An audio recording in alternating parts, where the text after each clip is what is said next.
Good evening. Ignite Your Purpose. Welcome to the show, episode 170. 170. Thank you for tuning in. Thank you for listening. Thank you for watching. Today we're going to talk about a couple of things, and they're related, interconnected. They are one and the same. It's about being better, but it's also my birthday. I'm 45 years old today. Living the dream. I've had a great day. 45, halfway to 90. The wife said that's enough for her. I've been pitching for 120 for a couple of years, so I had some little tears. The thought without Emma for 30 years, so that was pretty tough. But Max is going to roll into talking about health, and we're never too old to change and to make that little bit of a difference, even if our life is 1% better today or tomorrow than it was yesterday. We can grow. I think he's got a little bit of our intro to say as well, so I'm going to pass you over to the Mossimo, the Maximus, Mr. Positive Vibes Lifestyle Movement. 10 years in the game. 10 years in the game. You know what, beautiful people? It's all about Ignite Your Purpose, and that's what John and I do every day. We are Ignite Your Purpose. We talk longevity through a healthy lifestyle. We are a mix of the mental, physical, and that spiritual knowledge, baby, because you damn well know it's a trifecta. It's the mind, body, soul trifecta, to be precise, and every day at its base form, baby. It's so simple. Every single day, negative to positive. We're trying to be better than the day before. And on that note, and on the other note that it's John's birthday, I ran into a friend of mine coming out of the gym today. He is, I'm guessing here, don't quote me, I'm going to say he's in his early to mid 50s. And I was coming out of the gym, and he said to me, "Oh man, like you look great, son." And this gentleman used to work for one of my companies, and he's like, "You look good." And he's like, "Me, I'm fat and I'm married and I'm 50 something," he said. And he said, "So, I think I'm doing okay." And kind of what I want to talk about today, John, is the mindset behind that. Sorry, Matt. So I'm just going to chip in. Was he okay with being 55 and fat and okay, or was he just saying he thinks he's okay? Honestly, yeah, I think it's a story we tell ourselves. This is what I got from him, right? I knew him way back in the day. He used to help me do some things around houses, and he was skinnier. He was never really in shape, but he's one of those guys that goes and eats the pub grub, goes to the pub every night. He smokes, and that's his lifestyle, and I know that makes him happy, and that's great. But when you say to me, I take this, and this is just me, I can't talk to anybody else, I'm not judging, I'm just saying, when you say that to me, I look at it like it's the easy way out. And you can say that. I don't care if you're 52, you're 73, or you're 26. You can use any age as but I'm 56 now, so this is just normal. That's what he was trying to tell me. Like, he was basically saying, I'm going to get there too, right? Like, and I just take it as that mindset, because John's birthday brought this to my head. And I'm like, me and John have sat down, looked online, looked at people in their 40s, 50s, 60s, 70s. And there's some in their 80s now that I've seen in Japan, even in their 90s. Yeah, they move slower, but brother, they got the dope bodies. They still got a 6-pack. They eat well. And I just cannot, for me, I just can't accept that, okay, next year, well, hey, if next year you're 33 or next year you're 45, it's over. Like, I just can't accept that. I think it's in the mind, and I think we can be better. And it doesn't mean you need to be a superstar athlete. It doesn't mean you need to have, guns of steel and the 6-packs and look like a Spartan. But we can start today to be better tomorrow. What do you think, John? Give me your feedback. 100%. It's interesting that there's two things that I want to say, actually. I was chatting to a friend today. He is in his 60s. He's just stopped flying as a pilot because at a certain age you have to stop. But he was telling me that he was driving down to go swimming. He swims maybe once or twice a week, but he's working out for an hour a day, 5 days a week. He's in his 60s, never felt better. But the other point you said about people in their 40s or the 50s or the 60s or even their 80s, they're still smashing it. Yes. And that reminded me about, I don't know if you've heard about the blue zones, these Yep. 4 or 5 areas around the world where people just naturally live longer. They've got more centenarians than anywhere else. And That's right. we can wax lyrical, we can get in the weeds about where it is, but one of the common denominators across all of these areas is these people just move naturally every day. They may still wash the dishes by hand. They may still push the lawnmower around the garden. They've just got movement as part of their everyday. They walk down to the shops to collect their groceries. Exactly. So Daily. we don't all have to take on a 5K or a 10K or a marathon or a 100K run at whatever age. Our own marathon can be, I've not walked down to the shops for 2 years. It's just said, you know, I'm going to walk down there and I'll get a lift back, or I'll drive down there. I'll leave the car and pick it up tomorrow. It's creating these very small, tangible steps that you can take, rather than saying, I can't, start saying, how can I? How can we? How can I achieve these little things? Posting a letter. Yeah. I could not agree with you more, John.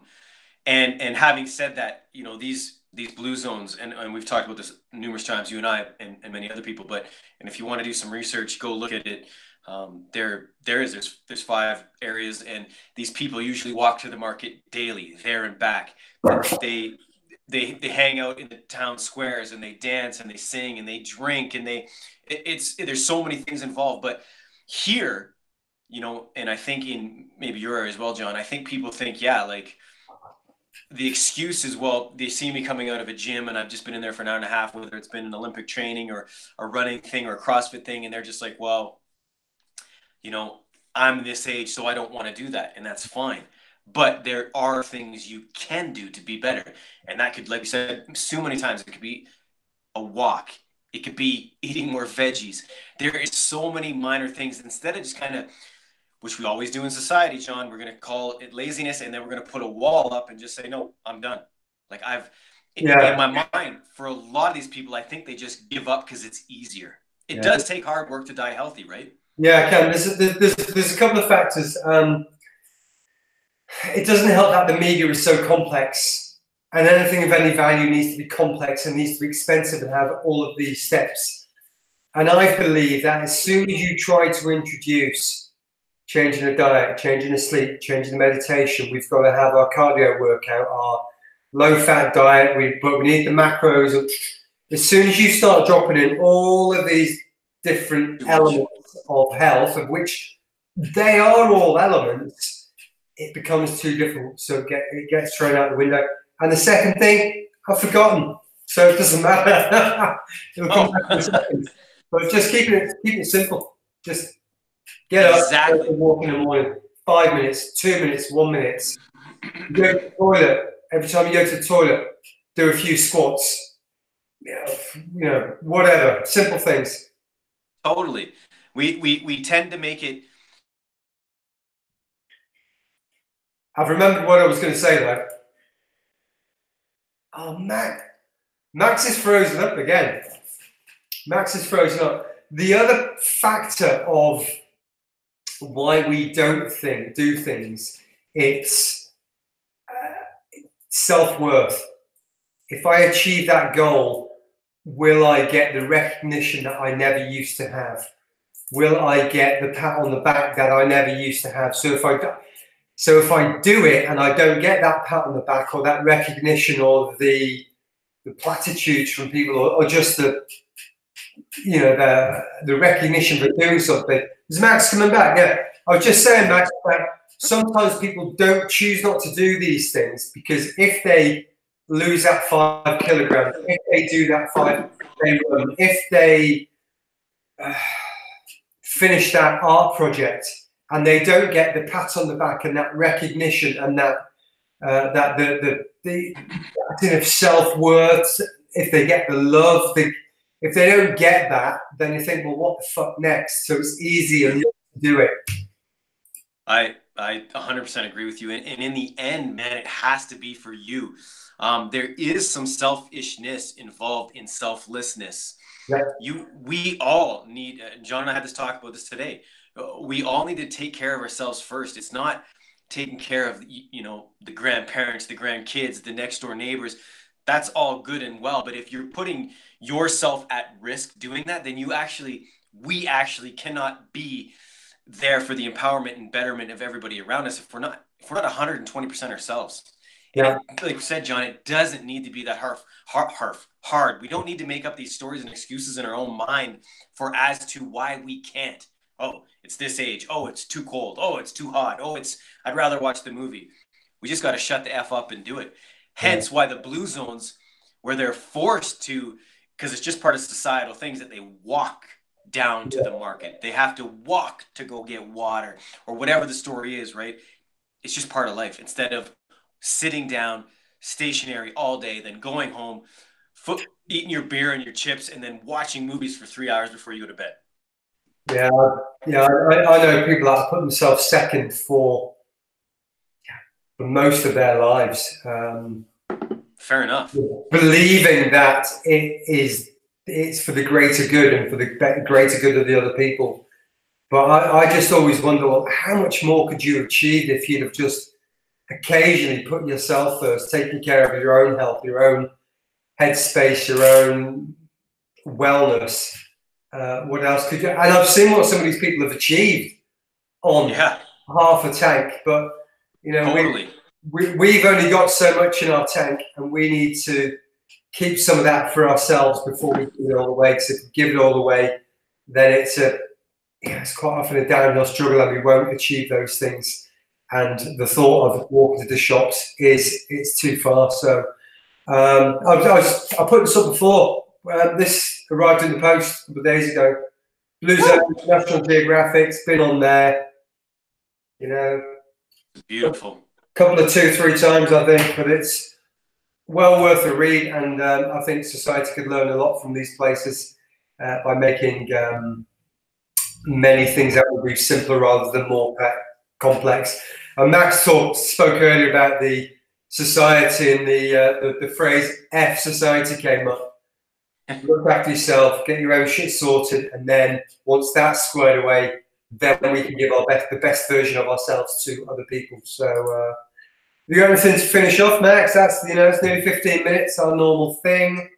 Do you remember it's out there always online, people? It's a quote by the Dalai Lama. He was asked what his biggest mind F with humans was, and he said, it's funny because the man works so hard to earn money, works so hard to earn that money that he puts his health last, right? So we can call it health, we can call it kids, whatever. And then ourselves last. And then what do? You take every damn penny you ever made to hopefully get your health back. Get your health back. I heard that this week.